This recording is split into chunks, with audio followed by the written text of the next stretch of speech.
Am I still on hold?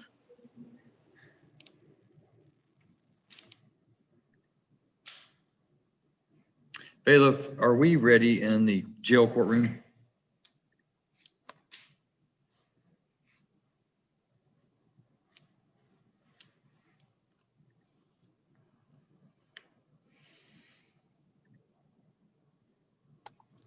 All right, can you hear me now, Judge? Yes, sir. Who do we have ready to go? Bring up Gerald Johnson. Gerald Johnson, okay. And who has his paperwork? Military fine. Military fine. I believe Miss Milton is over here somewhere. I saw her. She was here earlier. I think she's come over to the courthouse, so she may be out in the hallway. Let me That don't surprise me. go ahead and bring Mr. Johnson up. Yes, sir.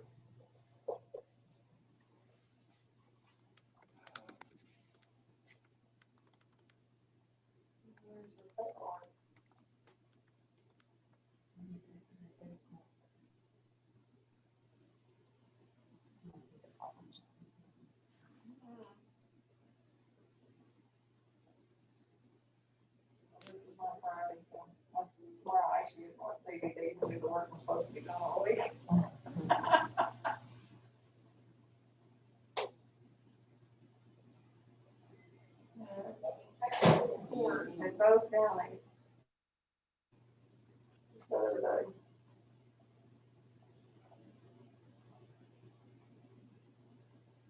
All the money.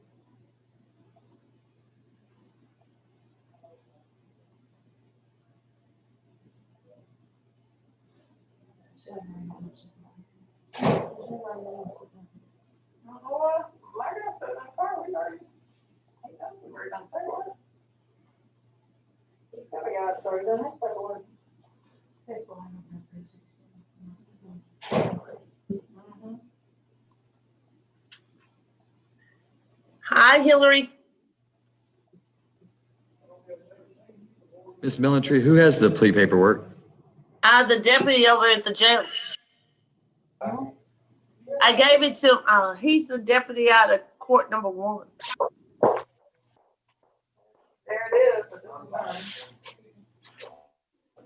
It's here on the table, Judge. Ms. Burns, can you do me a favor? Yes. Can you read me the following information off of that judgment? Can you read me the charge, the level, fines, court costs, restitution, reimbursement, credit time, all that good stuff? Let's start at the top. What's the charge? The charge is aggravated assault with a deadly weapon. Okay. Hold on 1 second, Judge. I have this paperwork. I'll run it down. And that's a second-degree felony. And what's the plea bargain? It states that it's a second-degree felony enhanced. Enhanced, okay. And what does it say? Read me in the middle where it says plea bargain or terms of plea bargain.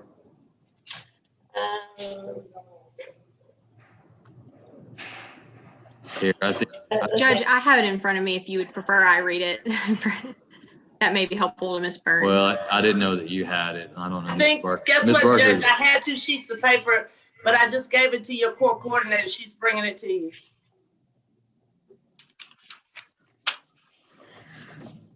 That's why I got 2. I didn't know.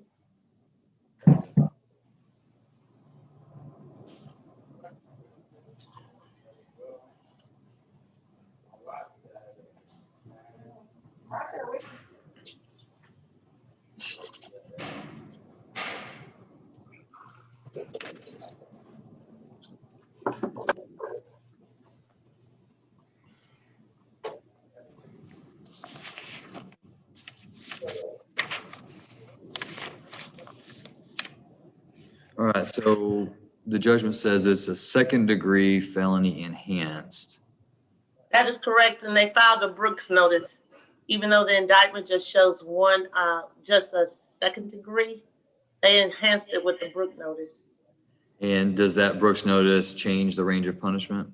It does, Your Honor. It changes it to 5 to 99 years of life. Okay.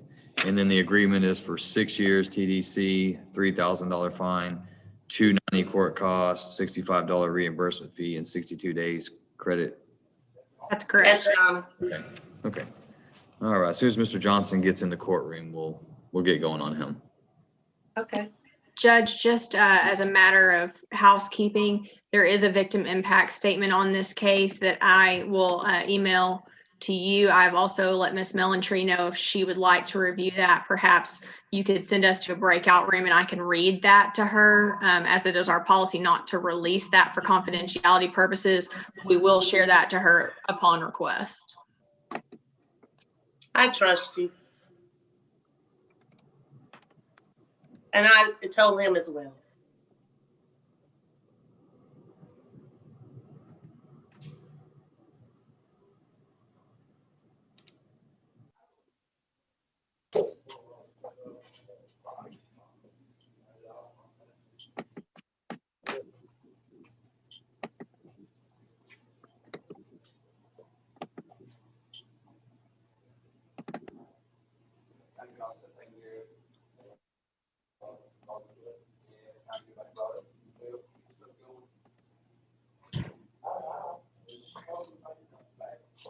Yeah, can't do things courthouse.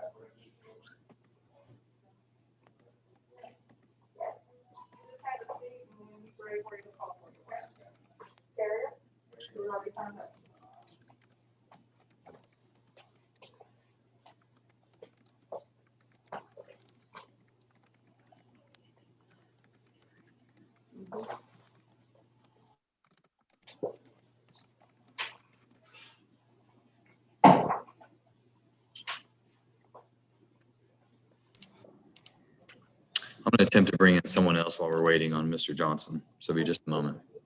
Judge, Mr. Carrier is available. I can leave and come back.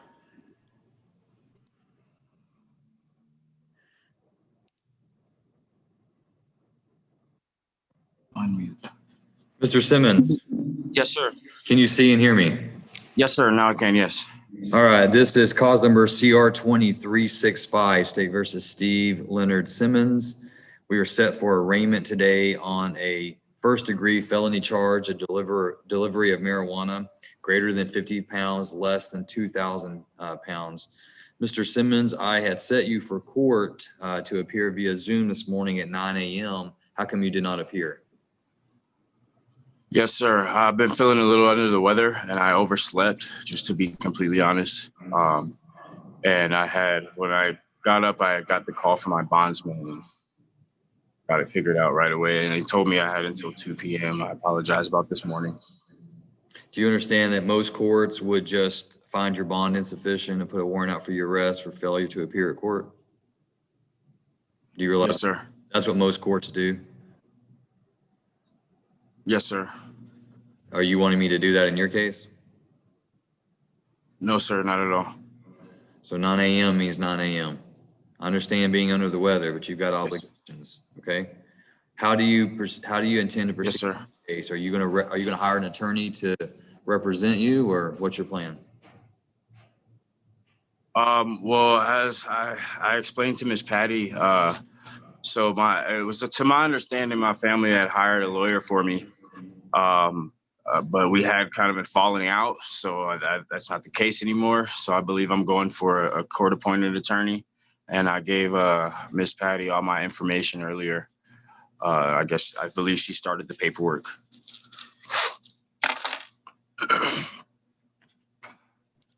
All right, she just brought it to me. Give me just one moment. I'm gonna glance over it.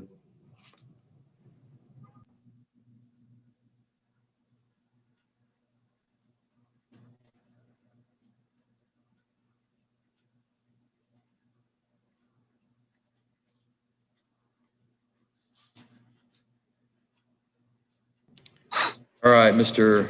Simmons, what I'm going to do is I'm going to appoint you an attorney. I've reviewed your paperwork, and I'm going to appoint the Honorable Bill Stevens to represent you.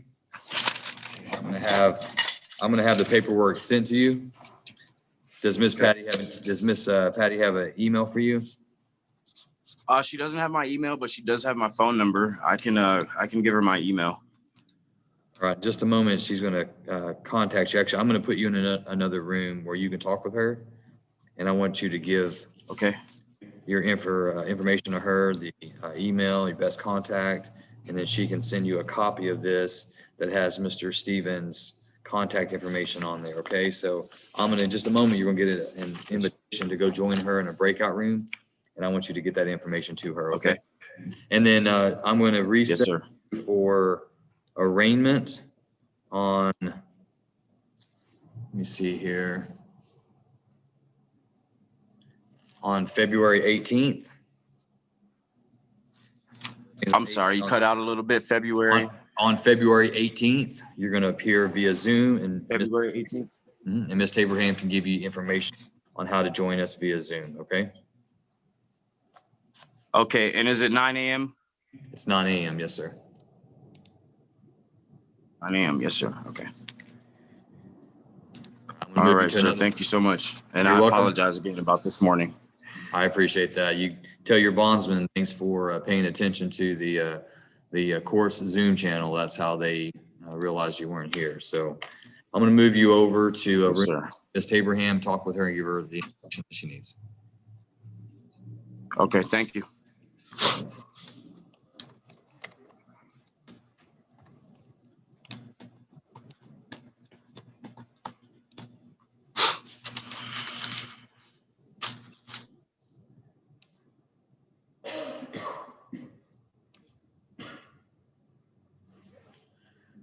All right, back in the jail court, Miss Beasley, you were saying that Mr. Carrier is ready. Is he there in the room? And you'll have to unmute.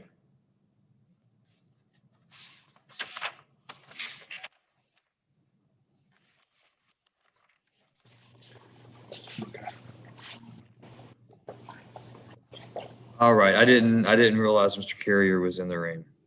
All right, this is cause number CR 274, State versus Michael David Carrier. And we're set for a plea today. Are we going forward with the plea, Ms. Beasley? Yes, Your Honor. Okay, and can you walk me through what the terms are or state?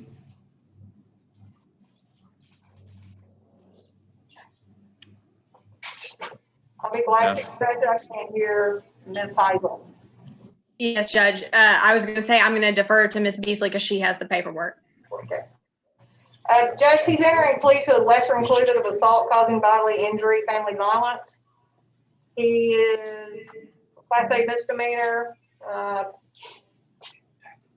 He's receiving 45 days in the county jail, credit for 35 days.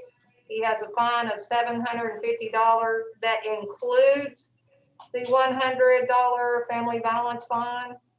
And he is starting to serve his jail sentence this afternoon. So he goes into custody as soon as we finish. Are you retained, Ms. Beasley? No, Your Honor, I'm court appointed. The fine is $750 like we talked about. The court cost is $270. And the reimbursement fee is $775. That does include my court appointed attorney's fees. Okay.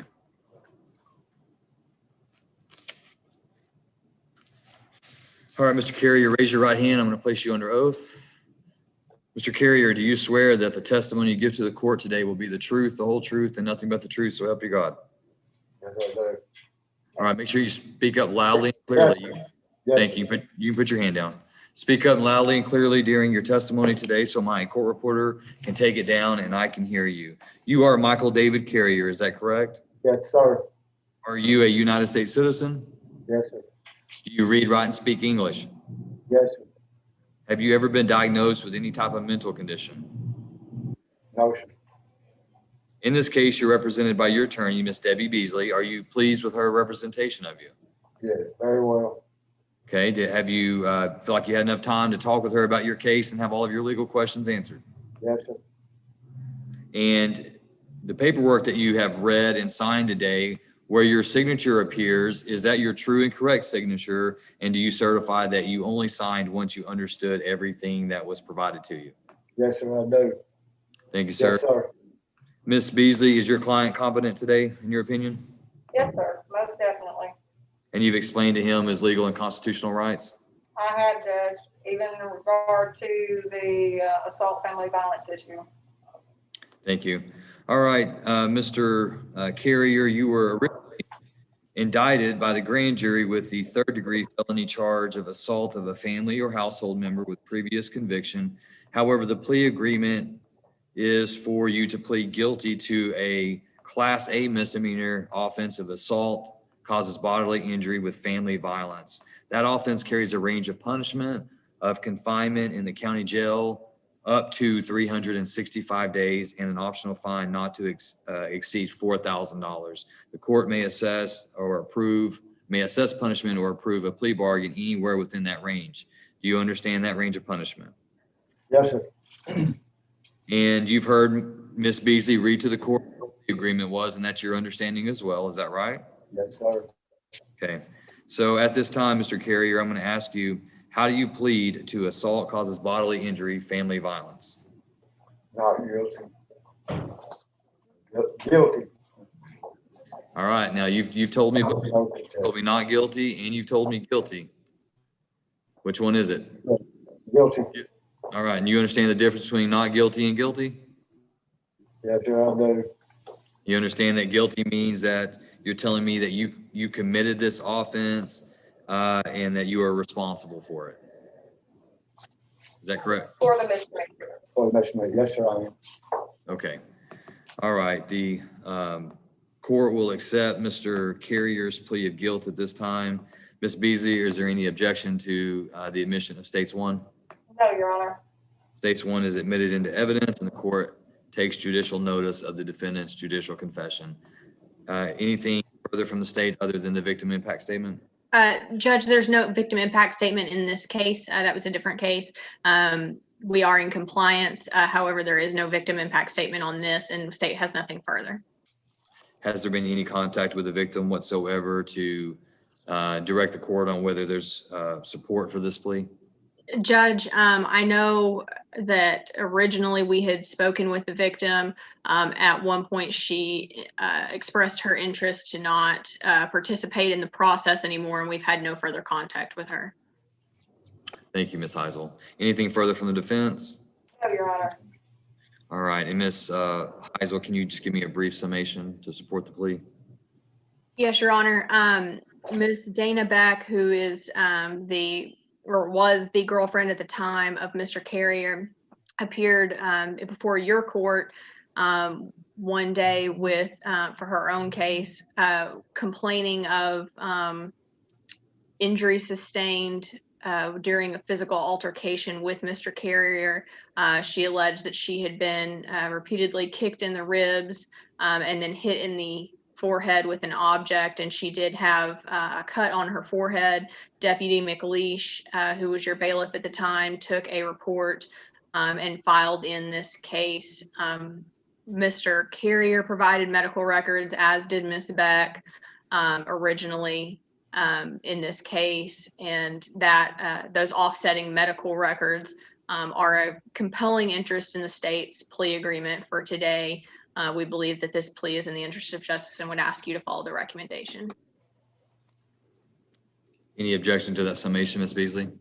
No, Your Honor, there is not. We also, I believe, provided information to the DA's office. One of the injuries to her face is a round circle that was from a few weeks or a week before when she shot a gun with a scope and was injured by the scope. And so with that, that's the reason we were able to resolve this case.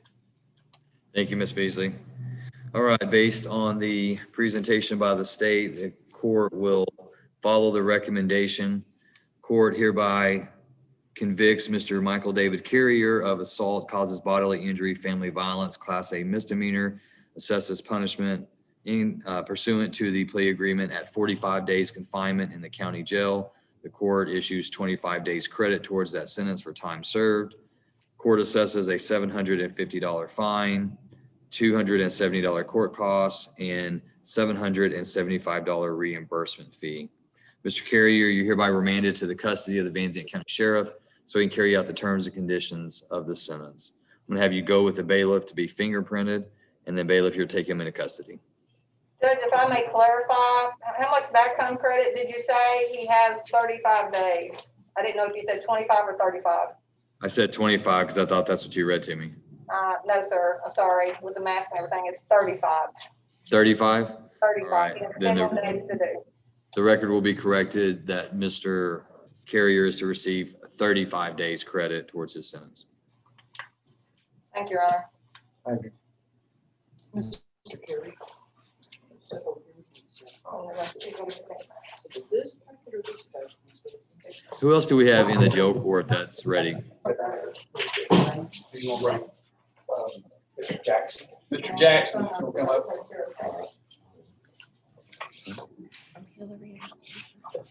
Oh, okay. Let me see.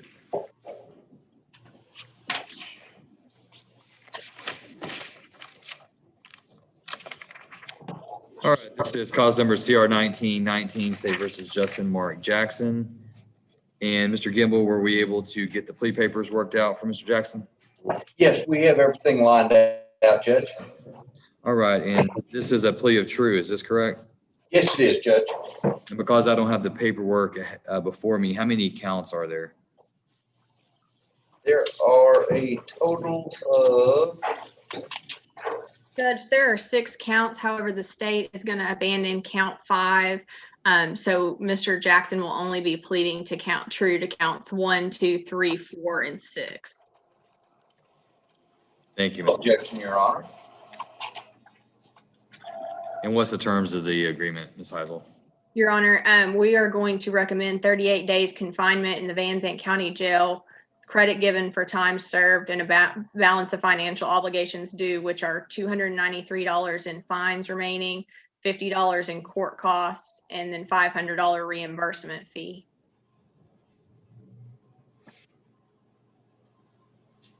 All right, give me just one moment so I can review the motion. Mr. Gimbel, does your client waive the formal reading of the state's motion today? Yes, Your Honor.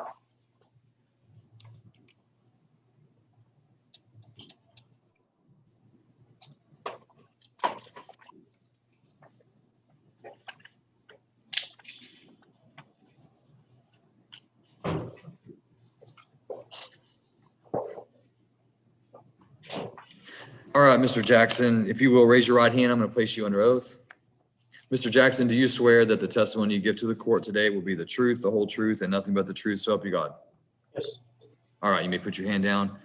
Mr. Jackson, you appeared before the court on May 28th of 2019, and you pled guilty to the offense of terroristic threat of a family or household member, a Class A misdemeanor. Court heard the evidence and on that day convicted you of that offense. However, the court and assessed sentence at 180 days confinement in the county jail and a $500 fine. However, on that same day, the court suspended that sentence and placed you on community supervision for a period of 2 years.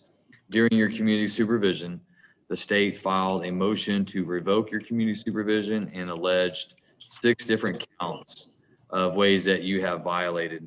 The state today has indicated to the court that it is abandoning count 5.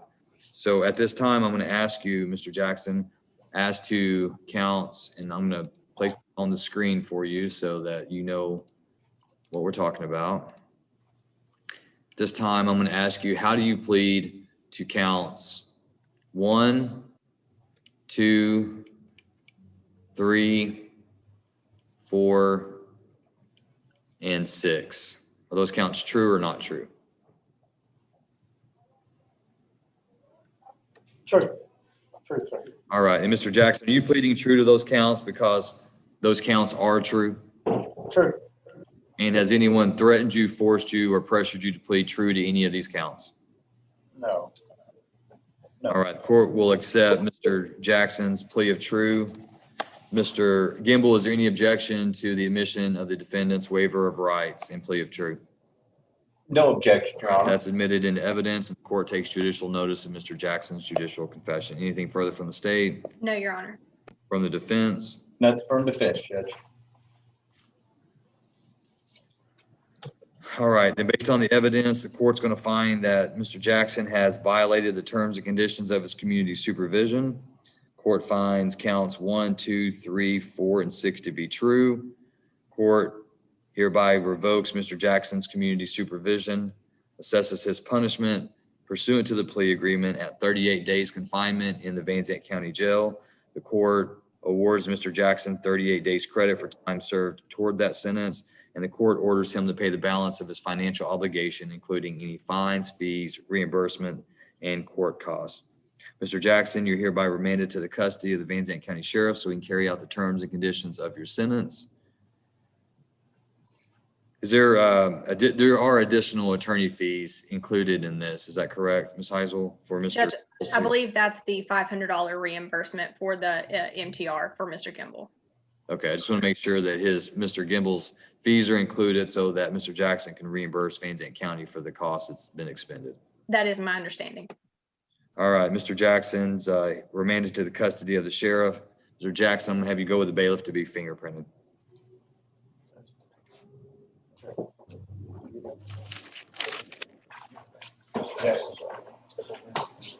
Mr. Gimbel, thank you for being available today, for working that plea out so quickly. Yes, Your Honor. Is Mr. Wilburn there with you? Yes, he is, Judge. Are you ready on Mr. Wilburn? Yes, we are.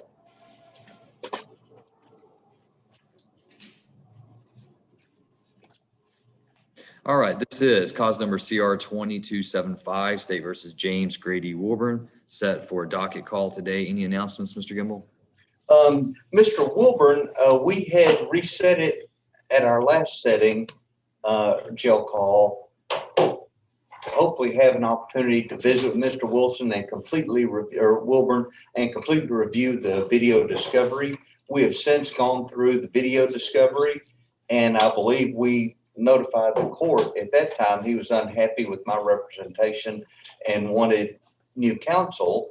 I have since met with Mr. Wilburn and reviewed complete video and discovery, and he still indicates he is wishing for different counsel and hopes to move forward.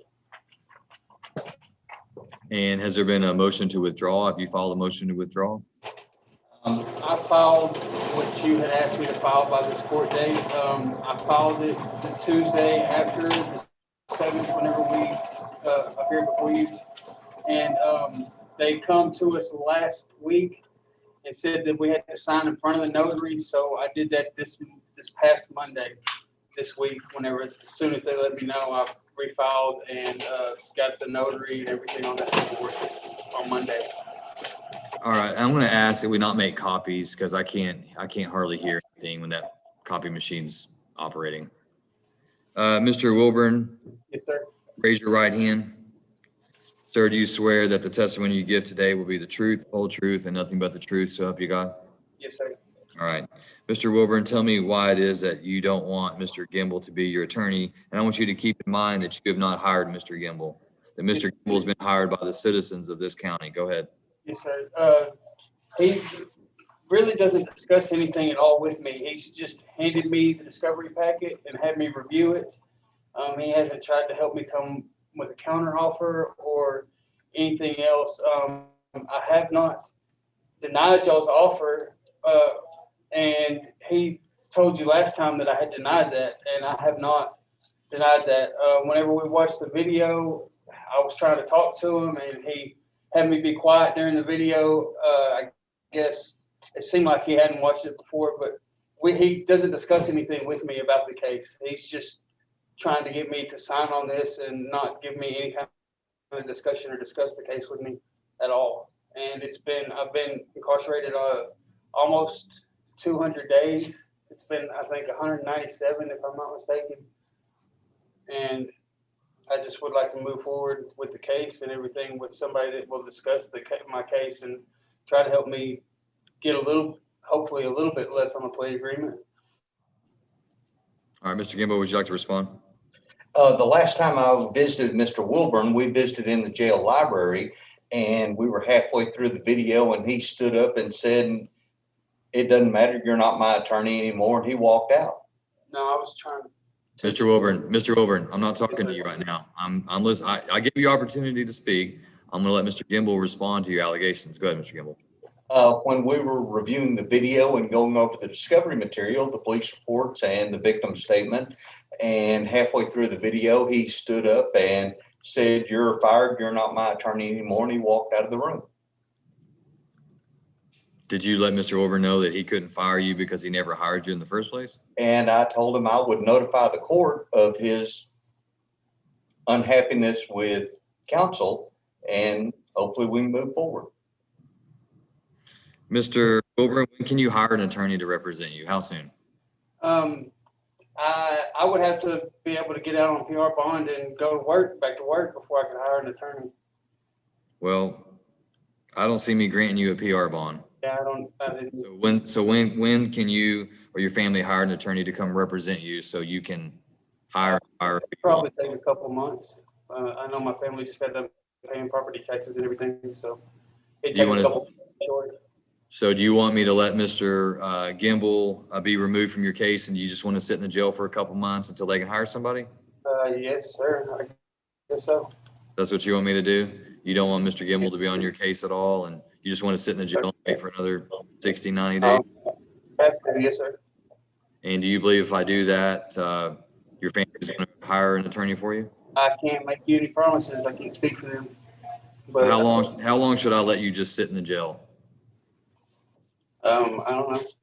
I mean, how much, let me ask you another way. How much of your life do you want to give up sitting in the jail? That's why I'm not trying to sign for this 4 years aggravated on this charge, because that's 2 years of my life that I've got kids out there that need me. I'd rather sit in here another 3 months and wait on another attorney than have to go do 2 years and not be eligible for parole for 2 years and then still not be counted for my good time because it's an aggravated charge. Have to do the whole 4 and not be able to come home for 4 years.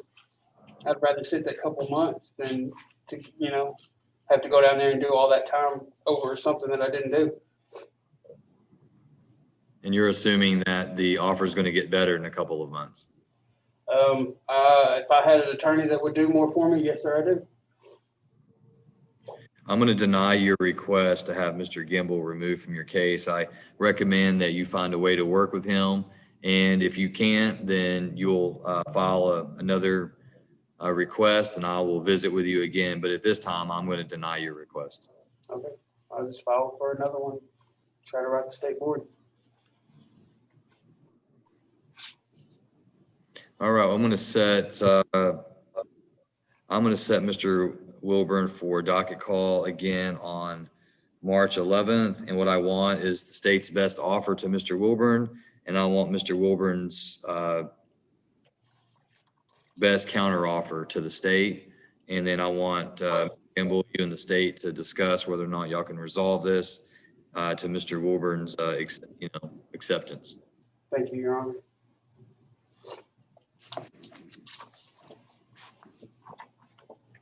And what the current offer is what, 4? Is that correct, Ms. Heisel?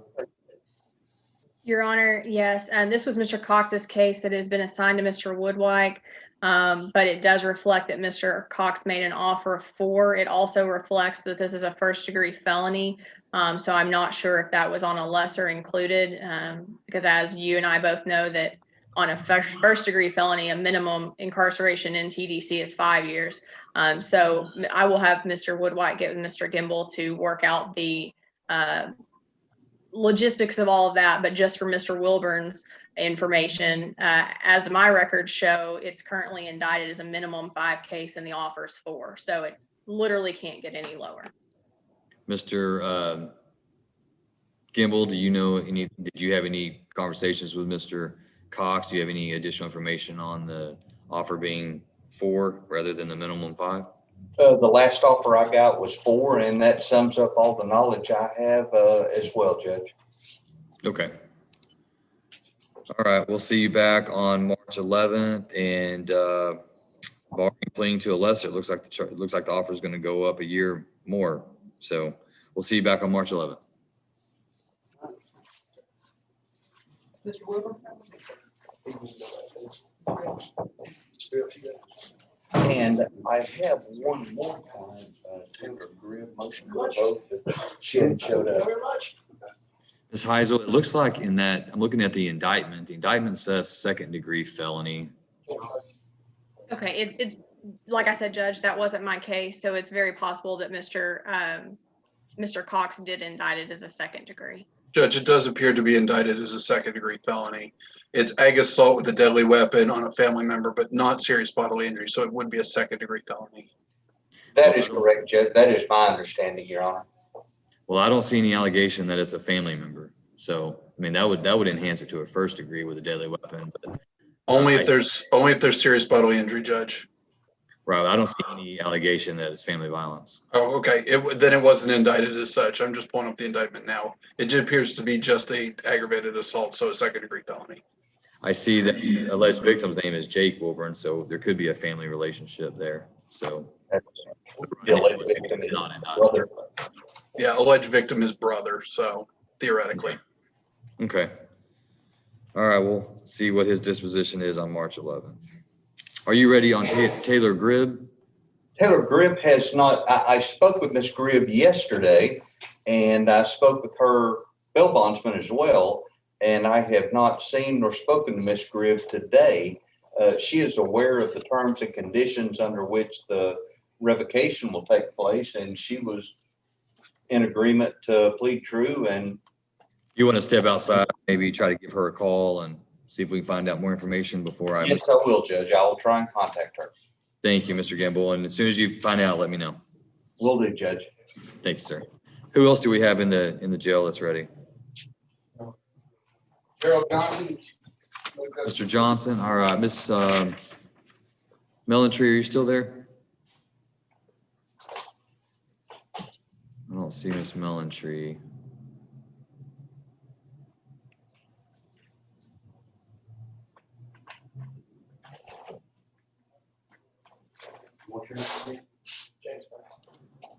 Come on up, Mr. Johnson. Good morning.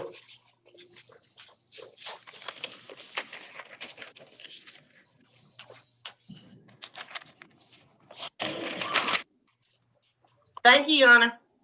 Oh, you're welcome. Okay, so let me get back to.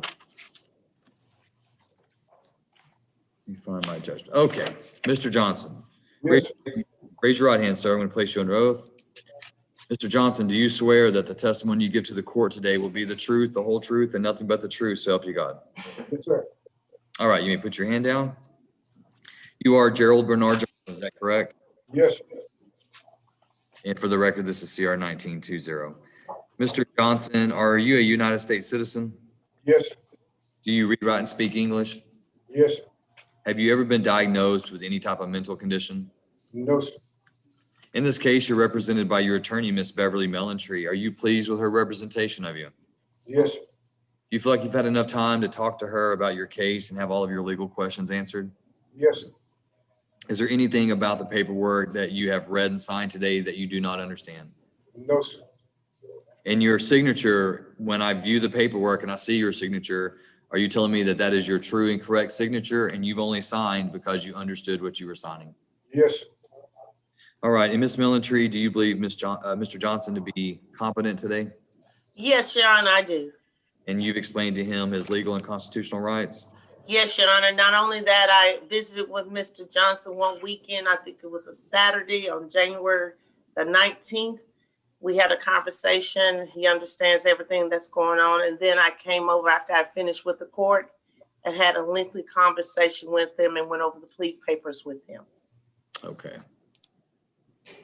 All right, Mr. Johnson, you are charged by indictment with a second-degree felony offense of aggravated assault with a deadly weapon. In this case, the state has filed a notice of enhancement, and I'm going to try to find that at this time. There's a Brooke notice.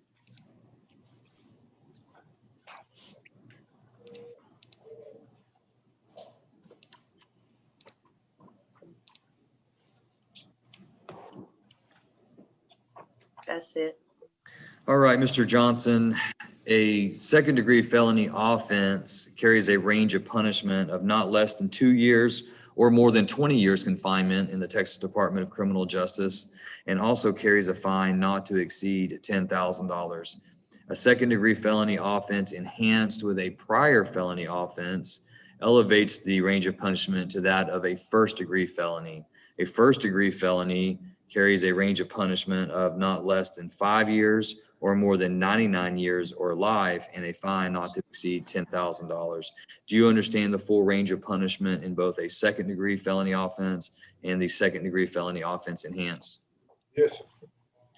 Mr. Johnson, I'm going to ask you at this time, how do you plead to the second-degree felony offense of aggravated assault with a deadly weapon?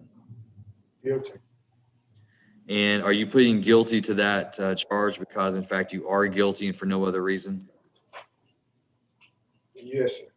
Has anyone threatened you, forced you, or pressured you to plead guilty to that charge? No, sir. Mr. Johnson, on the screen, I'm having displayed to you the state's notice of enhancement under paragraph 1. Can you read that there, sir? Yes. It say burglary habitation though on this one, July the 10th, 1987. Yes, sir. Is that allegation true or not true? With the burglary habitation, Yes, sir. I can't think back that far, sir. Do you have any reason to believe that it's not true? No, no, sir. Burglary habitation, 1989. I think I already got convicted for that crime now, sir. Yes, sir. So what I'm telling you is that this aggravated assault with a deadly weapon charge, you've been indicted with it, and then the state sought to enhance your punishment range by alleging to the court that you committed a burglary of a habitation in 1987 in Dallas County. And with the state alleging that enhancement, it increases your range of punishment from 2 years to 20 years to 5 years and 99 years. So there's this as an enhancement. So what I need to know from you is it true or not true that you committed and were convicted of the felony offense of burglary of a habitation in July 10th? Yes. It's true? Yes. Okay. Yes. All right. Then the court's going to accept Mr. Johnson's plea of guilt to the indicted charge. The court will also accept his plea of true to the enhancement paragraph. Is there any objection to States 1, Ms. Melantree, the stipulation of evidence? No, Your Honor, no objection. All right, the court will admit States Exhibit 1, and the court takes judicial notice of Mr. Johnson's plea of guilt and plea of true. Is there anything further from the state? Your Honor, other than the state has emailed you the victim impact statement in this case, the state would rest and close. No objection, Your Honor. All right, and the court's unable to access email in the courtroom, so I'll have to review that at a later date. Okay, the court then needs the state to provide a summation of the evidence to support the plea. Yes, Your Honor. Mr. Johnson was at his father-in-law's house at a family gathering where him and his brother-in-law by marriage got into a verbal altercation.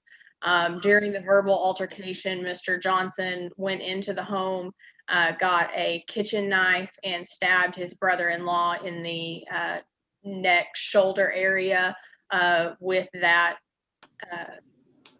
knife, and then left the scene, Your Honor.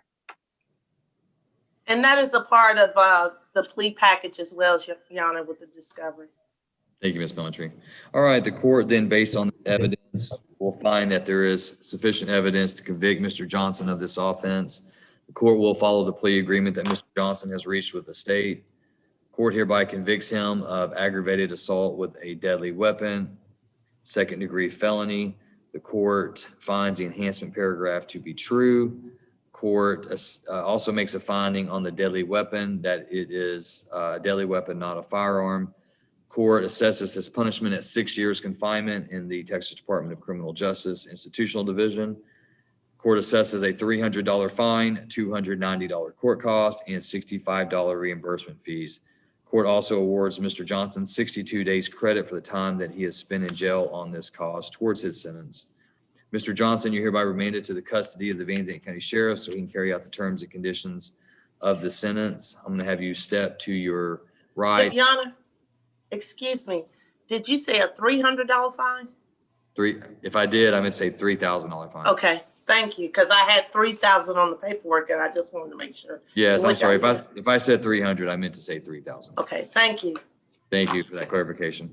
All right, Mr. Johnson, I'm gonna have you go with the bailiff to be fingerprinted. Good luck to you, sir. Hey, can I ask you a question, Your Honor? Yes, go ahead. Is it how could I file for the back time credit that I had when I was on the streets going to court? Do I get that or no? When you were not in custody, Yes, while yes, you were on bond? yes, sir, when I was on bond. No, you don't. While you're on bond, you don't get any credit towards your sentence because you're not confined. Yes, sir. I Thank you. told him that as well, Your Honor. Yeah, I appreciate your time, sir. Thank You're welcome. He just wanted to double check. you. Yeah, no problem. I don't blame him. I don't blame I him. don't blame him. Thank you. Take care, Mr. Have a nice Johnson. day. All right, you have a nice day. Yes, sir. Thank you, Your Honor. Thank you, Ms. Military. We'll bring in Mr. Ferguson. Let's see. Do we have anyone else that's ready? Ferguson. Ferguson. All right, Mr. D'Angelo, are you ready on Mr. Ferguson? Yes, sir, Your Honor, I am. I have a witness, Judge. I think she may have dropped off, or maybe she's in a waiting room. I think I put her in the waiting room because Okay, I muted her and she would unmute and I muted her. understand. So can you go ahead and turn on your camera? Are you ready to proceed? I tried, Judge. Let me see if it'll activate. I'm getting a message saying I'm unable to because the host has stopped it. Let me try now. Better? Okay, now we're Yes, on. sir. I've got you. Very good. All right. And are we going to have a hearing on Mr. Ferguson? Judge, I filed a motion requesting the court to set a bond in this matter. And in that motion, I indicated that part of the basis for the request for a bond setting is that after meeting with Mr. Ferguson and discussing what the state's evidence would be, that Mr. Ferguson requested that he would instead prefer a live revocation hearing. And I noted in my motion, there's been recent precedent that came out of the Texas Court of Criminal Appeals that addressed the issue of whether closed circuit cross-examination and testimony from a witness, and I cited that in my motion as Haggard v. State, was a violation of the Confrontation Clause. Now, generally, Judge, I understand that the court is very accommodating when it comes to holding hearings via Zoom in order to move dockets forward. However, in this particular instance, where we have a new family violence assault case, which frankly forms the most serious of the allegations set forth in the motion to adjudicate, it's very difficult, and Mr. Ferguson has concerns about the court being able to truly assess the credibility of the victim via a Zoom hearing. I understand, and I noted in my motion that the court obviously has to take precautions in order to have a live hearing and safely conduct that hearing. So in speaking with the state, our position with respect to going forward today was that we would ask the court to entertain a motion to set bond and then ask the court to reset this revocation hearing to permit the court time to assess whether a in-person hearing can safely be done and when.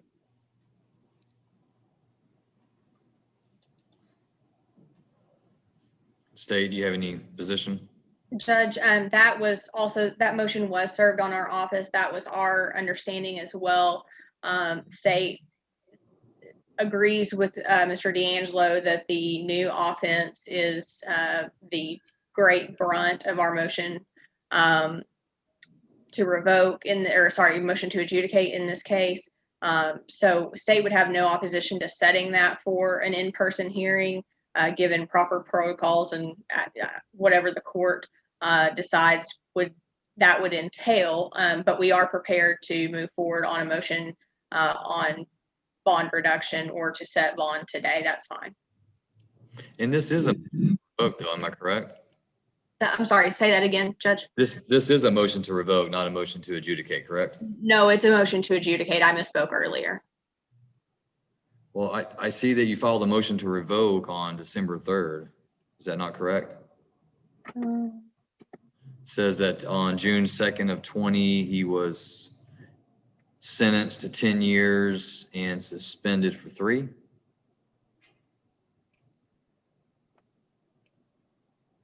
Judge, I'm sorry, maybe it is a motion to revoke. Maybe I have COVID brain and have this confused with a different case. Let me pull our case. Sure, and I'll show you here if this helps. Okay, then yes, okay, well then he is already adjudicated.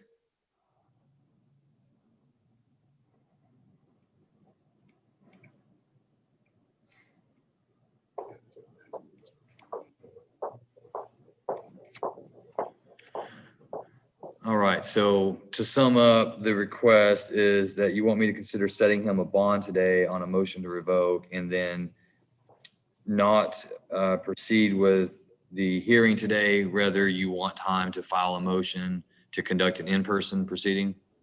Or at the very least, Judge, make a record here today as to why we believe an in-person hearing would be necessary. That's correct, Judge. Okay, I don't mind conducting the in-person. I just have to have the objective criteria met.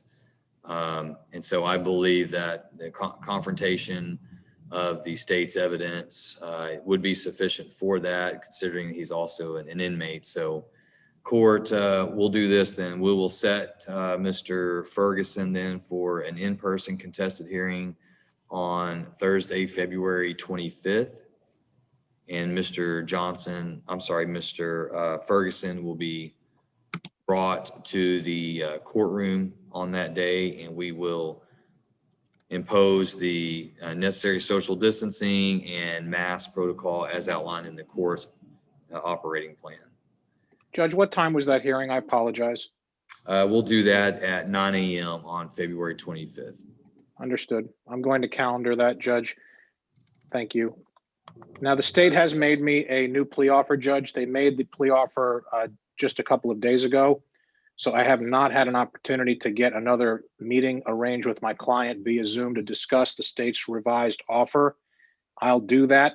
And if we should have a resolution in this case, Judge, I'll certainly let the court know well before that live hearing. Okay, and is the revised offer a substantial variance from what the offer was before? The original offer that I received from the state was 10 years, Judge, and that's what I conveyed to Mr. Ferguson during our last meeting.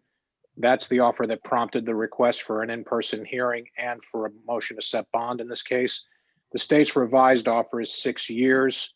That would be as to the motion to revoke case, and the state would take into consideration the unfiled felony family violence case, which involves the alleged victim that we had previously discussed with respect to having her live testimony.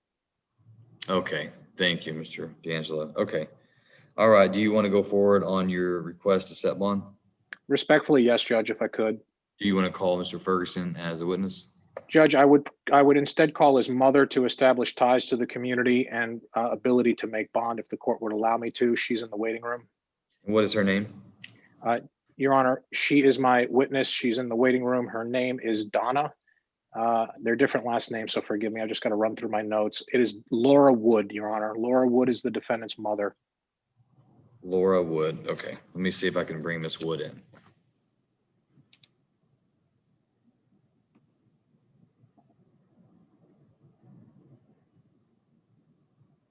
And does Miss Wood not have the ability to appear video conference? We set Miss Wood up yesterday. This is her first time attempting Zoom. My office advised her how to download the Zoom software app and how to log in to a meeting. So I don't know if it's just due to a lack of a strong internet connection that she's appearing by her phone connection, Judge. I'm not clear on why. All right, Miss Laura Wood, can you hear me? Yes, sir. All right, Miss Wood, my name is Judge Chris Martin here in the 294th District Court. You're appearing in a courtroom hearing today regarding Mr. James Ferguson. Yes, sir. And I'm going to ask you where you are to raise your right hand. I'm going to place you under oath. Miss Wood, do you swear that the testimony you give today will be the truth, the whole truth, and nothing but the truth, so help you God? I do. All right, Miss Wood, do you have any anything playing in the background? I'm getting some feedback, some like echo. Do you have any other devices playing any music or sound? The dryer's going. Do I need to turn it off? No, don't turn off your dryer. Maybe move to a place as quiet as you can, and perhaps that'll that'll remedy the issue. At this time, Mr. D'Angelo, Mr. Ferguson's attorney's got some questions for you. After he concludes, I'm sure the state may ask you, the state's prosecutors may ask you questions.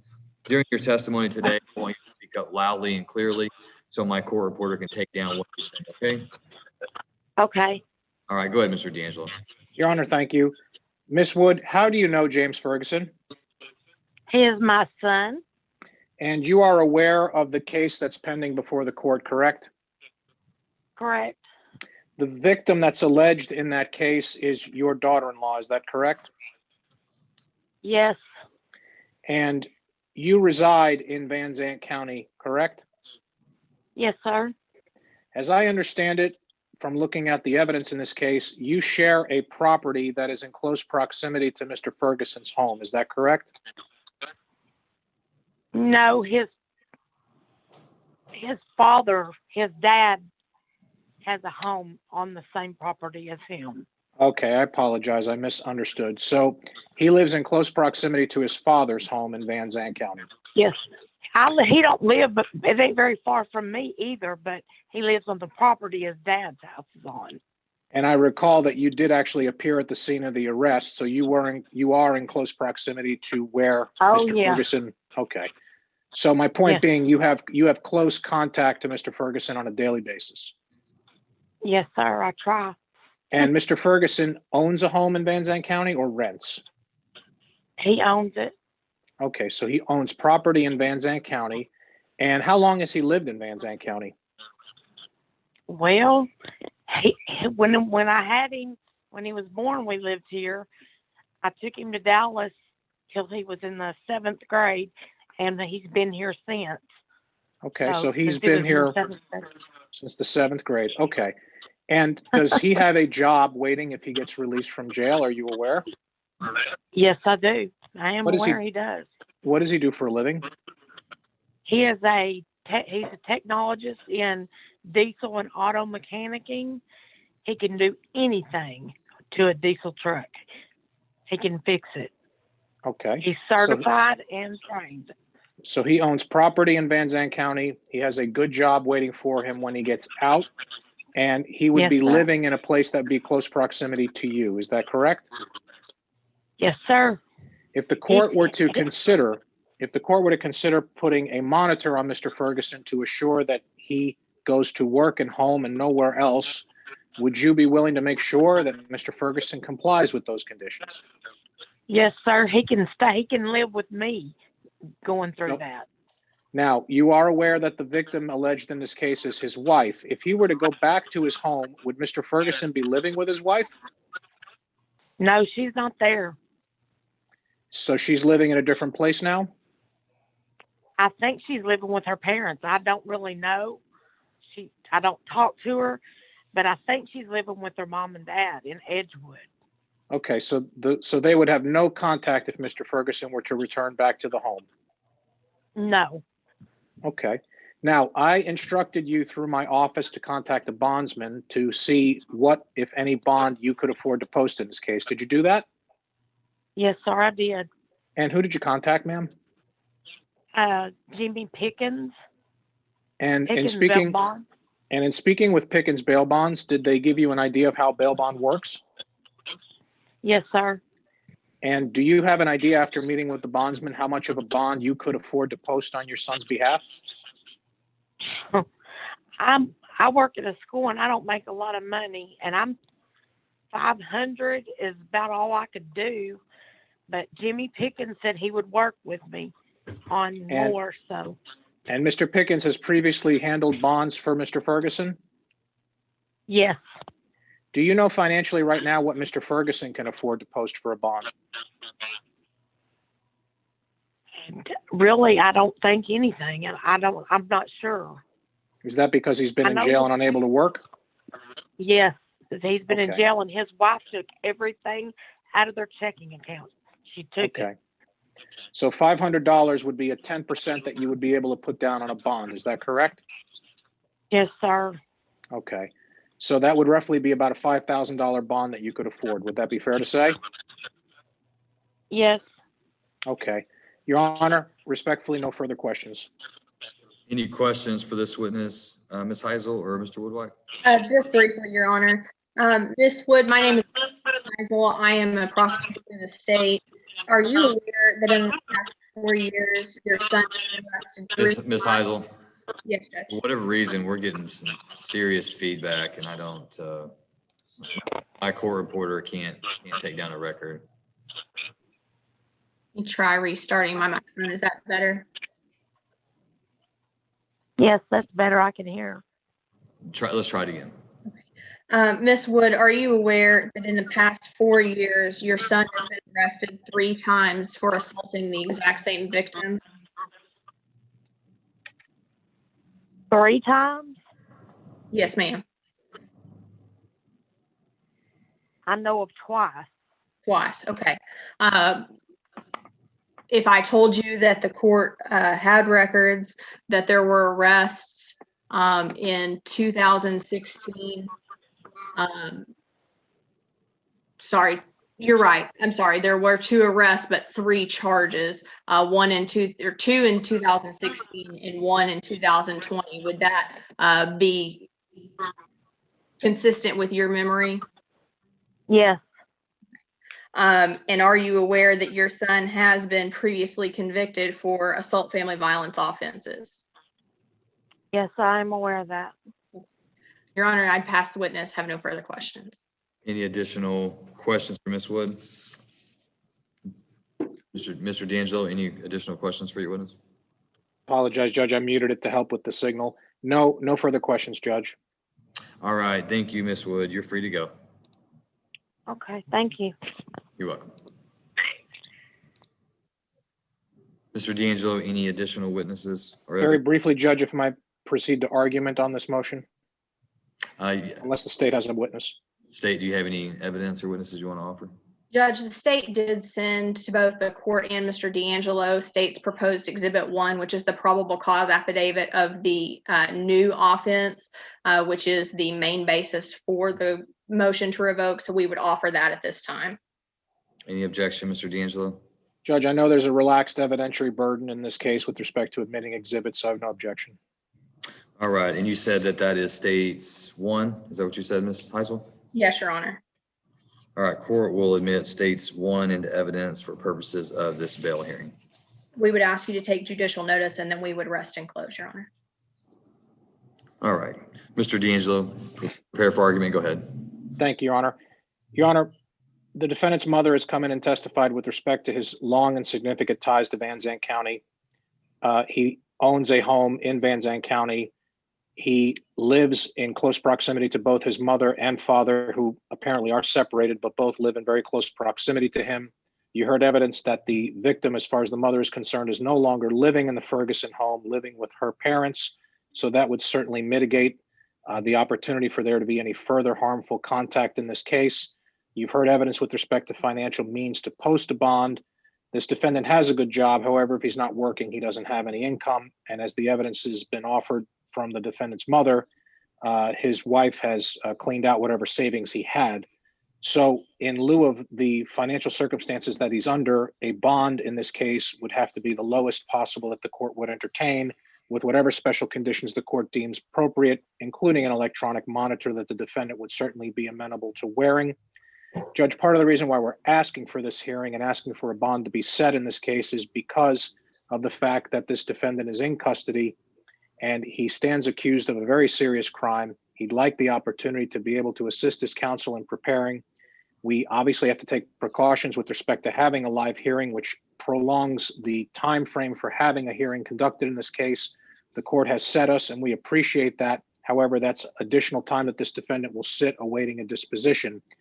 Based on COVID-19, based on the seriousness of the current pandemic, and I've set that all out in my motion, the health dangers and risks that accompany an incarcerated individual being in custody in a situation where it is very, very clear now that COVID spreads quite rapidly. Based upon the totality of all those circumstances, Judge, we're asking the court to set a reasonable bond in this case to allow this defendant to be released and returned to court for an in-person hearing so that he may fully attack the state's allegations and the evidence that the state intends to put forth to revoke his probation, Judge. Thank you, Mr. D'Angelo. State, would you like argument? Yes, Your Honor. Judge, while I understand Mr. D'Angelo's position on behalf of his client, it is the state's position that Mr. Ferguson has a documented history of not being able to not assault this victim. Judge, in the past 4 years, there have been 3 arrests, 2 convictions, and 1 pending charge for assault family violence within this family. As the judge can see from the PC affidavit submitted as State's Exhibit 1, he committed a new offense that the state believes to be a 3rd degree with previous conviction offense. While he was on felony probation for aggravated assault against the exact same victim. We believe that if Mr. Ferguson were released, even given the fact that the victim has allegedly moved to a different location, that he would continue to be a danger to her and to the community at large. We would ask you to remain him on a no bond hold for this MTR. All right, thank you. Any response, Mr. D'Angelo? Just to clarify, I think what the state is saying by 3 arrests, we've already established that there are 2 prior family violence incidents, the pending unfiled case and the previous case. I'm guessing the 3rd arrest is for a violation of probation arrest.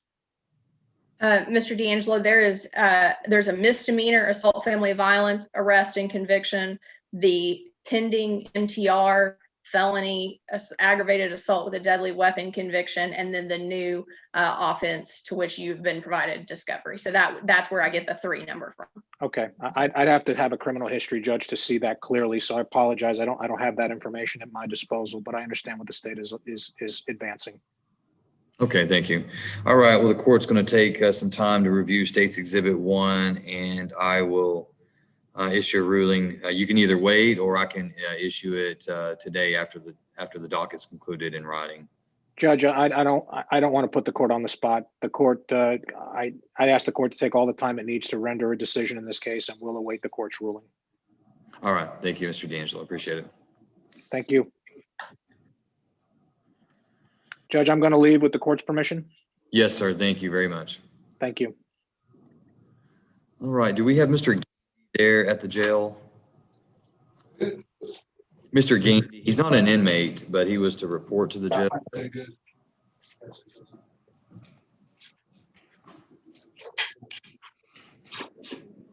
Ms. Burns, do you know if Mr. Gandy's there?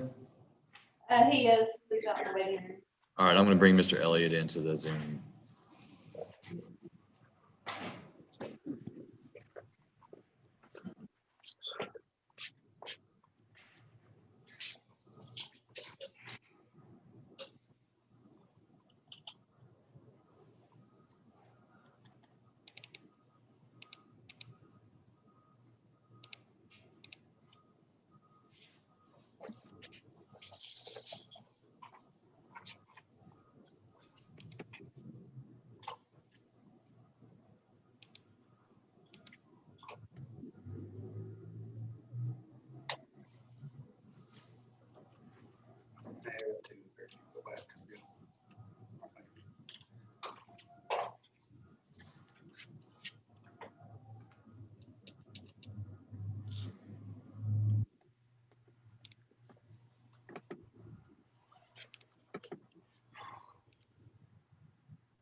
We're just waiting on Mr. Elliott. Just one moment.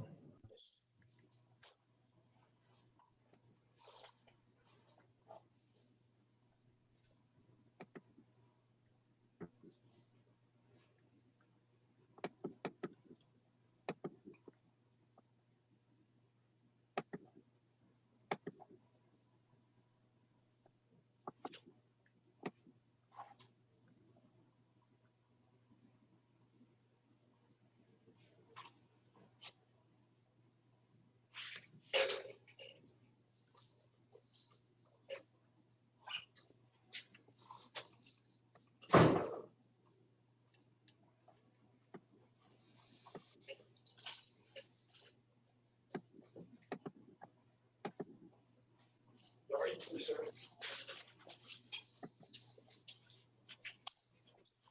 I should be in, Judge. All right. Sorry for the delay. Had some pleas and other hearings. This is cause number CR 2120, State versus Stephen Paul Gandy. I believe that we were set today on a status regarding Mr. Gandy's urinalysis that I think was conducted back during the holiday period. Is that correct? That's correct, Judge. And do we have any additional information from the Community Supervisions Department regarding the additional testing on Mr. Gandy's urinalysis sample? Yes, Your Honor, he did test. Can you, Ms. Burns, can you come to the camera so Mr. Elliott can see you? He did test positive through the lab for methamphetamine and amphetamine.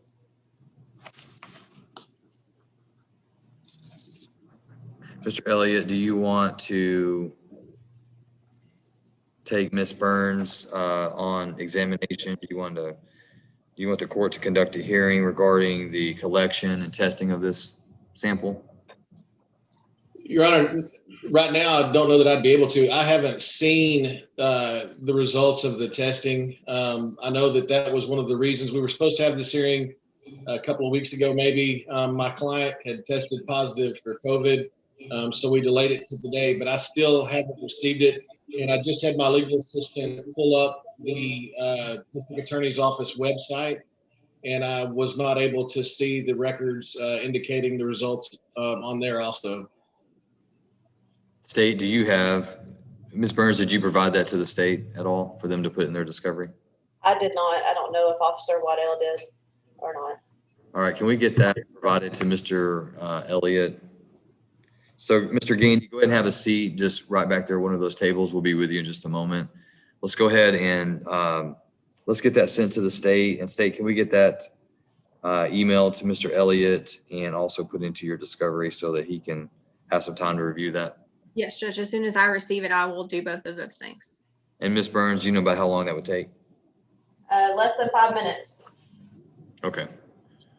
All right. So Mr. Elliott, we'll just, I'll wait till if you'll just you can turn off your screen, turn off your audio, and then hop back in when you're ready. Will do, Judge. Thank you, sir. Mr. Gimbel? Yes, Your Honor. I attempted to contact Ms. Taylor Gribb and was unsuccessful, had no luck in getting in touch with her. I did speak with her yesterday and her bail bondsman, and so she was aware of our hearing today. And she originally was set at 9 o'clock this morning. And I have since spoken with Ms. Taberham, and being since Ms. Gribb was going into custody after her hearing, Ms. Taberham moved her to the 1:30 docket at the jail this afternoon instead of 9 o'clock at the courthouse this morning. And I have since had no contact with Ms. Gribb. And what was the sentence that she was going to be accepting? She agreed to the state's recommendation of 12 months state jail. I wonder if that offer will still remain on the table. Judge, I know that Ms. Gribb had some business in some other counties. I believe that 12 offer was going to be concurrent across all of the counties. I do wonder if she got caught up in business in another county. I'm not sure what her most recent court date was, but we would ask at this time for you to hold her bond insufficient, issue a judgment nisi for her, and then when she reappears, we can rediscuss whether or not that is still in the interest of justice. And that is our understanding, Your Honor. She has multiple conditions of probation in multiple counties. And while she was juggling Van Zandt County and I know Cherokee County, and for the same offenses, she was trying to, and she was facing revocation in multiple counties. We were trying to coordinate to where her revocation sentences could run concurrent.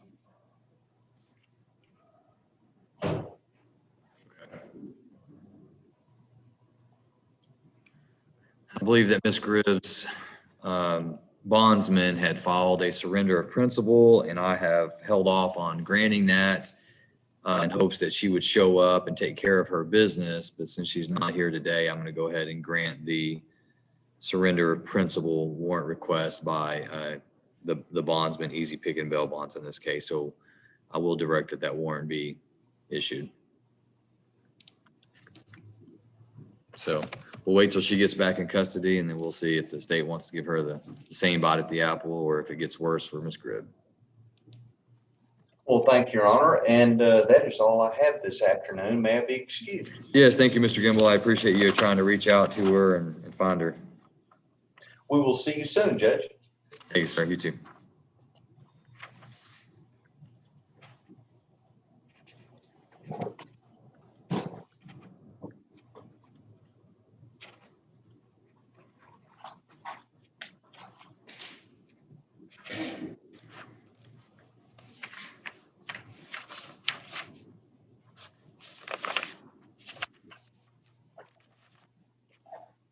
All right, of course, we're going to stand in recess for a few minutes so that Mr. Elliott can have some time to review Mr. Gandy's paperwork, and then I'm going to look at this Ferguson request, okay?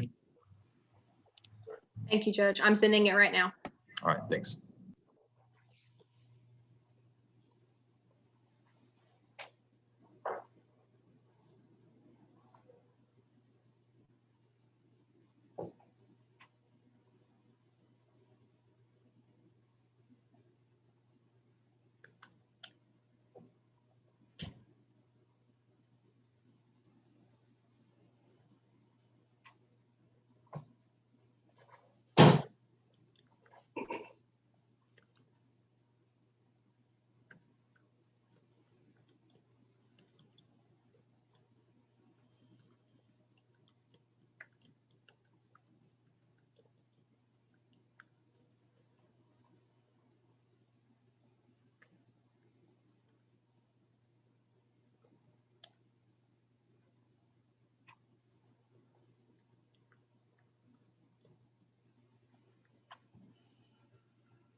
She needs to wait out there.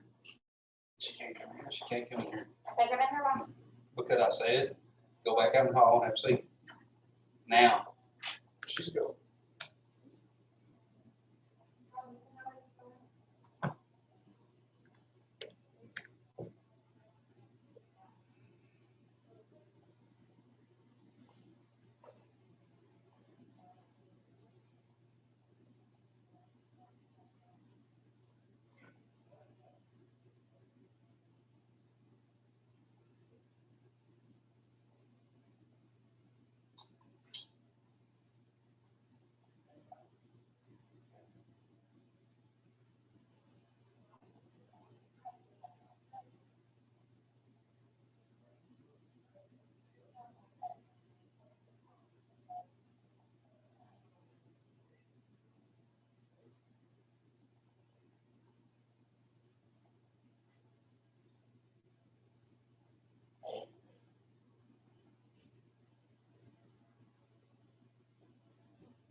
be able to get paperwork now. You shoot the paperwork over to them.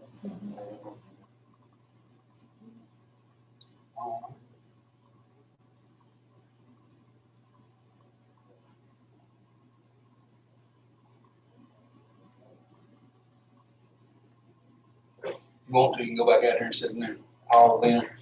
I'll come out here, I'll call you back, I'll let you get right back in here. Thank you, okay? Yes.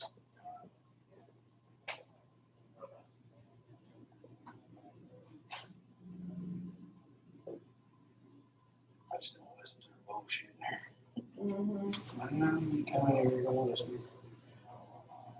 Whining and crying. Let him stay here one last time.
Oh,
All right, State, are we ready to proceed to Mr. Gandy's case? Yes, Judge.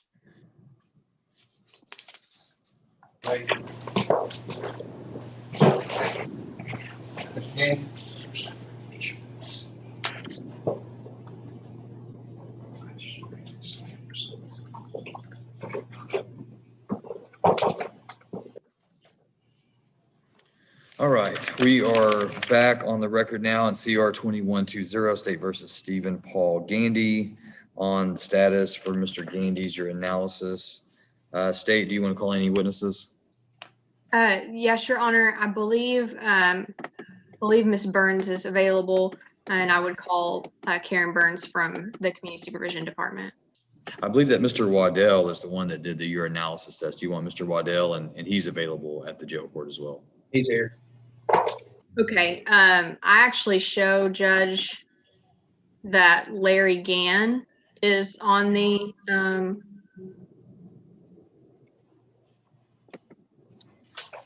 lab.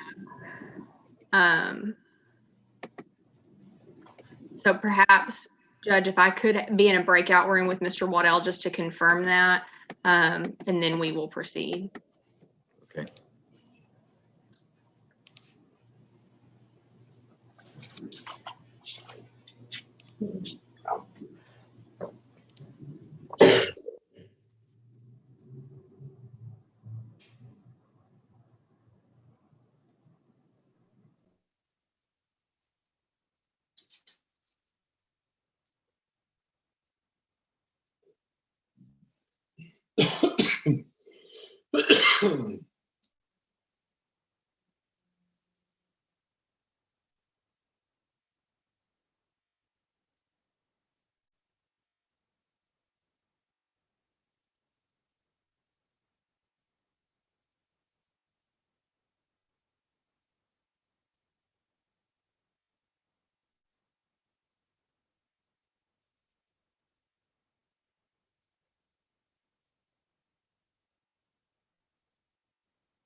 Joel, can you hear me?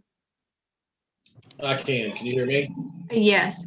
So probation just notified me that your client has made additional admissions, and they have provided records of that. So if you'll check your email, I just sent those over to you as well. All right, hang on. Well,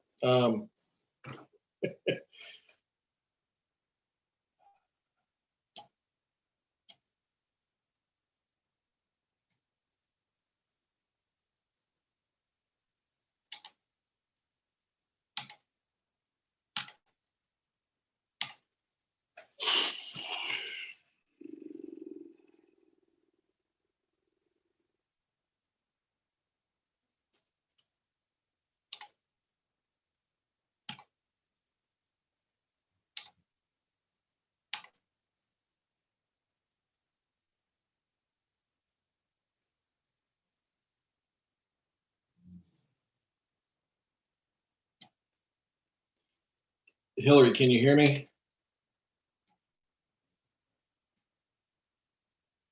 Yes, I can. Have there been, I see the one signed admission from October. Is that second one, is that his signature on 12/21/20? I believe so, yes. And then I believe the 1215 is the lab that we just provided for you that was sent off for confirmation.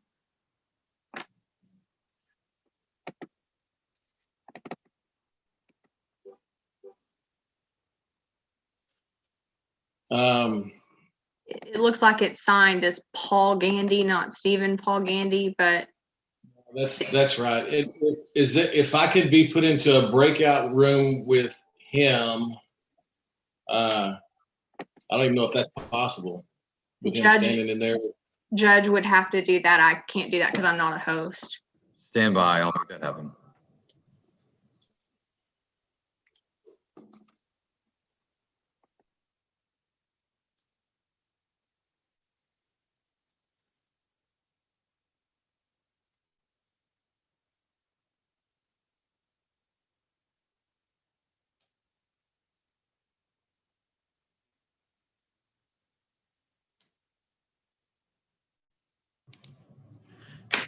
Jail, you will need to accept the invite to room 4 with Mr. Elliott. Mr. Elliott, you'll need to accept the invite to room 4.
All right, are we ready to begin?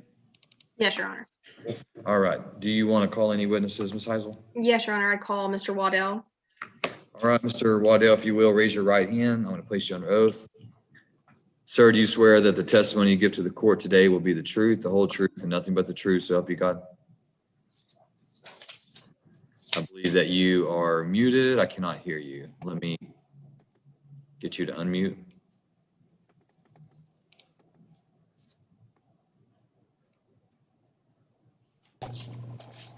I do, sir.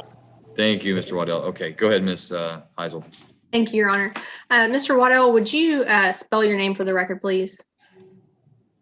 Carl Waddell, Waddell. And how are you currently employed, Mr. Waddell? I'm the pretrial supervision officer for Van Zandt County. And in that position, are you currently assigned to supervise Mr. Stephen Paul Gandy in his current pending possession case? Yes.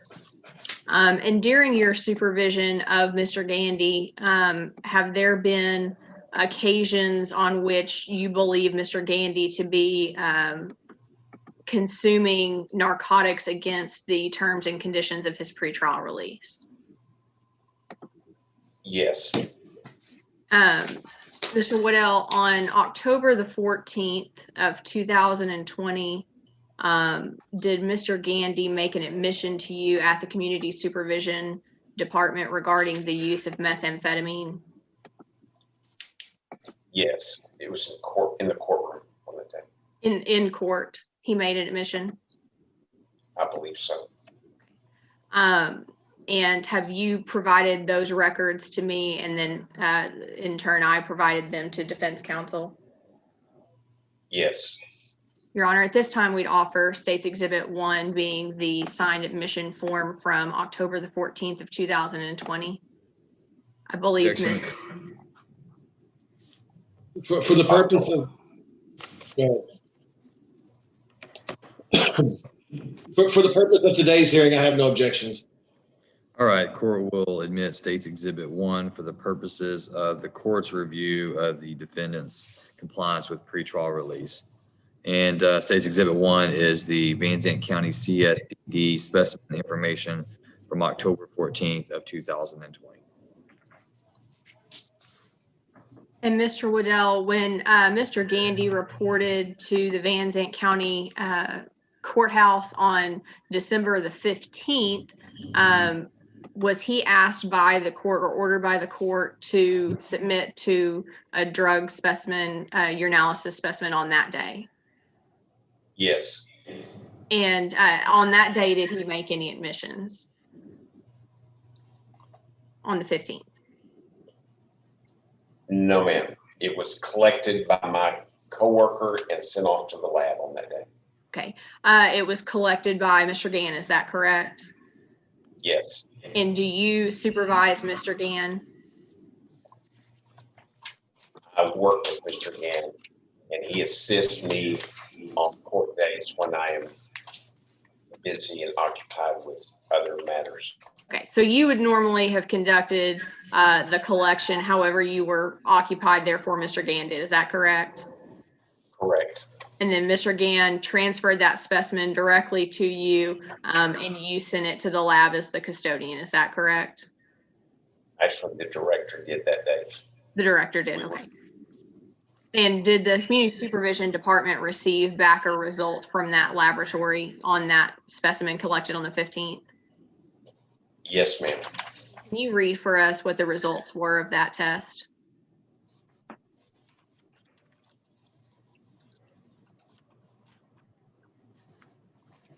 Results were dated December 17th. Positive for methamphetamines and amphetamines. Your Honor, at this time, we would offer that document from the 15th as State's Exhibit 2. Any objection, Mr. Elliott? Is it the whole 4-page document? What are we admitting? Yes, it is the 4-page document with the date of 12/15. For the purpose of this hearing, I don't have an objection to the admission of those 4 pages. Court admits State's Exhibit 2, Van Zandt County CS specimen information form dated 12/15/20, and it is a 4-page document. Second page is from the lab in Tyler, Texas. Thank you, Judge. And then Mr. Waddell, is there also an admission by Mr. Gandy from December the 17th of 2020 admitting to methamphetamine on file with your department? I would correct you, say it's December 21st. Okay. It would be December 21st. Oh, I'm sorry. On the 21st, he made an admission that he had smoked methamphetamine on the 17th. Is that correct? Yes. And Your Honor, we would offer that at this time as State's Exhibit 3. Any objection? For the purpose of this hearing, none, Judge. State's Exhibit 3 is admitted into evidence for the purposes of this hearing. And Mr. Waddell, based on your testimony here today, do you believe that Mr. Gandy is in compliance with his conditions of pretrial release? No, ma'am. And do you believe that it would be proper for us to ask the court at this point to hold Mr. Gandy's bond insufficient and have him rearrested? Yes, ma'am. Do you believe that Mr. Gandy, if he is allowed to remain out on bond, will continue to use methamphetamine? Yes, ma'am. Your Honor, I'd pass the witness. Any questions, Mr. Elliott? Yes, Your Honor. Mr. Waddell, on the 4-page lab document, I believe that's what you have in your hand, is that right? Yes, sir. On the second page, out beside methamphetamine/amphetamine, number 4 is circled, is that correct? Yes. And all of the other narcotics, cocaine, opiates, cannabinoids, all of those, they have a larger number even than the methamphetamine and amphetamines, is that right? That's a biological, chemical. And I'm just asking if the number's higher. Right. It is a laboratory. I'm going to object as non-responsive. I'm just looking for a yes or no. I have no idea, sir. The numbers are, okay, as you're noting. Okay. And below that it says amphetamines at 490 ng/ml. Is that right? Yes. And then if you look below, it says methamphetamine, amphetamines at cutoff. Can you repeat that, Mr. Elliott? I didn't hear that. Just below where it says, out to the side of where it says positive, it says methamphetamines, amphetamines at cutoff. Is that correct? That stands for at the cutoff of what is acceptable and not acceptable of a normal reading. Right. And between the typed print, it says amphetamines at 490. Is that right?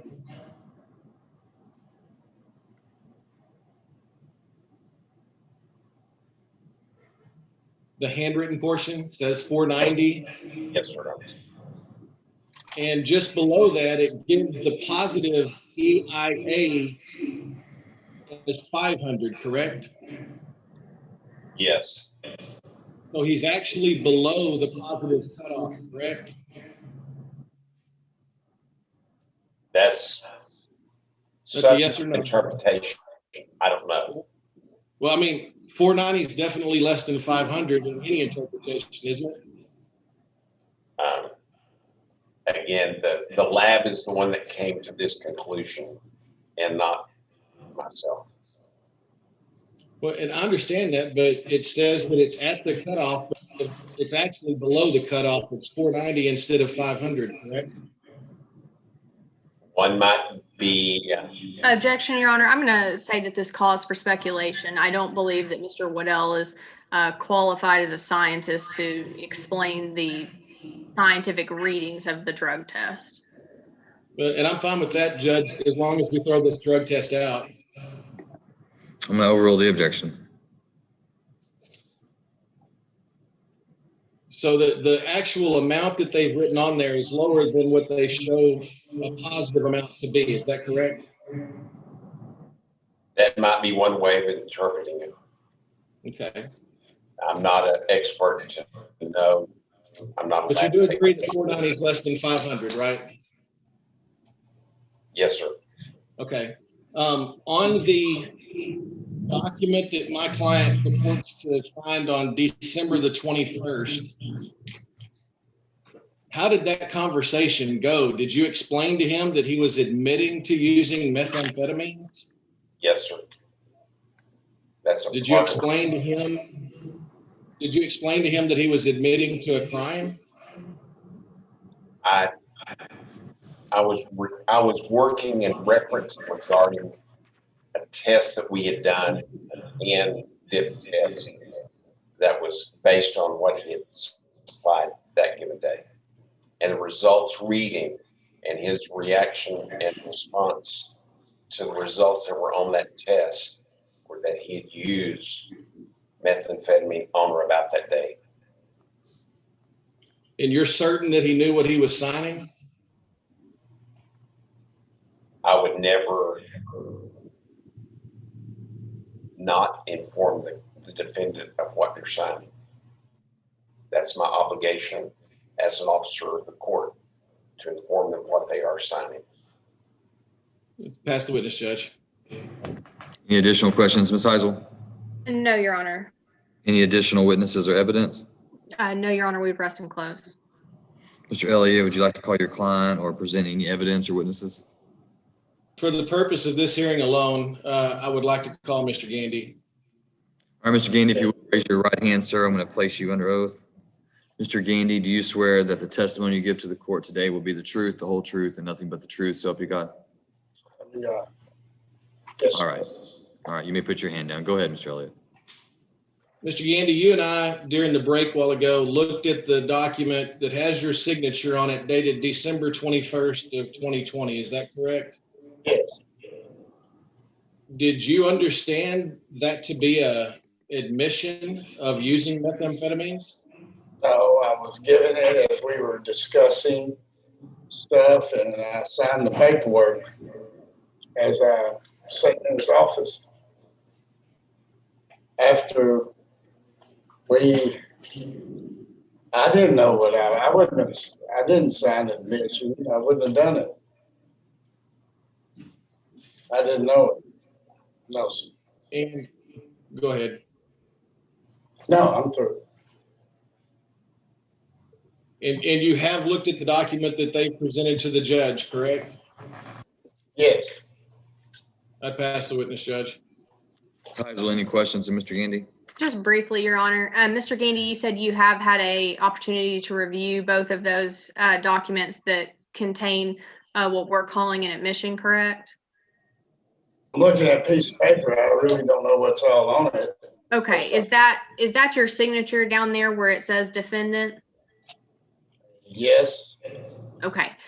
Did you read that document before you signed it? No, I didn't. I just signed it. He just gave me the paper. I didn't. Okay, Well, well, you acknowledge that it's your signature on a thing that says right there that you acknowledge that you have recently consumed by smoking methamphetamine. Is that correct? That's what it says? What it says, yes. And then you signed it, correct? I signed it. Okay, Your Honor, we'd pass the witness. No further questions. Mr. Elliott, No more questions, Judge. any additional questions? No? No, Your Honor. Any additional evidence or witnesses, Mr. Elliott? No, Your Honor. State, do you want argument? Just briefly, Your Honor, as has been presented to the court, Mr. Gandy has multiple admissions that he signed saying that he was consuming methamphetamines. In addition to that, we have a laboratory test that does confirm the positive results of both methamphetamine and amphetamine. So at this time, the state is going to ask you to hold his bond insufficient and raise his bond to a sufficient level to make sure that Mr. Gandy does not continue to use methamphetamine, as I believe that he will, and Mr. Waddell believes that he will if he is allowed to remain out on bond. Thank you. Mr. Elliott. Your Honor, the admission, the reason I didn't even discuss the admission from October, that was prior to conditions being placed on my client. Whether that's true or not is irrelevant today. The admission from December the 22nd, I don't know that I can even dispute that that's his signature, but I do dispute that he knew what he was saying, and he was represented by counsel and was unable to. I certainly didn't talk to him about it. And then as far as the test is concerned, the testing facility stated that his level was 490. For whatever reason, they set 500 to level his level that was taken when he was in court on December 17th falls below the positive level. And I don't think the court has heard any evidence as to what else Mr. Gandy could have in his system to be positive for amphetamines or methamphetamines. Do you have any evidence to support that, Mr. Elliott? Your Honor, I don't know why they set the level at 500, but obviously if any of us were less than 500, they don't consider us positive. Well, I'm just looking for what reason he may have. Is he on any kind of medication that would give a positive for methamphetamine or amphetamine? I haven't heard any. I can certainly ask if you'd like for me to proceed with Mr. Gandy. Yes, I think I would like to hear that from Mr. Gandy. Mr. Gandy, you're still on, but do you understand that? Yes, sir. Go ahead, Mr. Elliott. Mr. Gandy, do you take any regular prescription medication? I did for my breathing. I have asthma. I had a condition I was let out of the military for. And But I haven't been, I'm sorry. do you take medication for, is it breathing and allergies? What is it? It was for asthma, bronchitis, asthma that I had. I went in the Army. They let me out. I've taken it, but I haven't taken it in a while. I haven't been able to afford it. Have you taken any other over-the-counter medications for any type of allergies or asthma or anything? Yes, I have bad allergies. And what have you taken? Well, it's called allergy medicine, Benadryl, like that, Sudafed. Is there any other medication? I'd have to get with my wife. Okay. I'll pass the witness, Judge. No further questions, Your Honor. Okay. All right. We're going to review the exhibits, and I'll be back with you in just a moment.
State, are you ready to proceed? Yes, Your Honor, I'm here.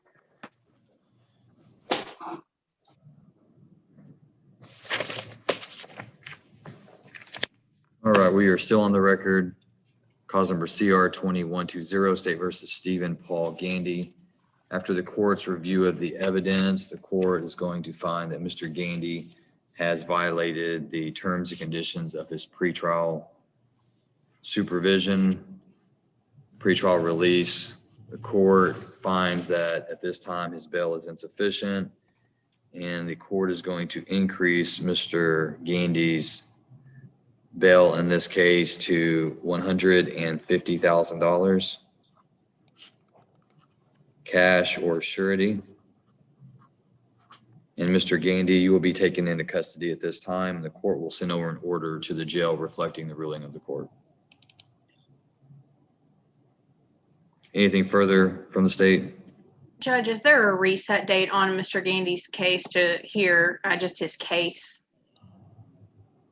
Let me look for you. Same question.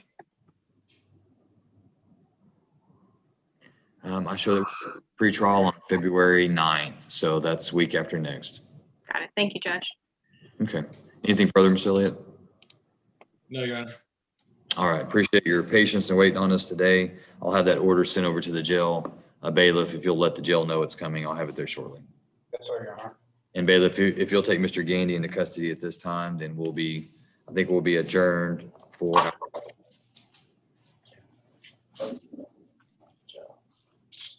Judge may state the excuse. Yes, do you see anything else? And the court will send over its ruling in the State versus James Corey Ferguson matter on the motion to set bond. Okay, that's Commissioner all. Judge. All I had. Oh, Judge, just one more thing on the Gerald Johnson plea. We did forward to you the the tracking sheet. We just need your e-signature emailed back to us on that, and then we will forward that to TDC. Is it an email or is it an email? It's an email, Judge. Email, okay. Yes, All right. because it had the victim impact statement also attached. I didn't want to disclose it to anybody but you. Okay, I'll print that out, sign it, and scan it and send it back. Thank you, Judge. All right, thank you.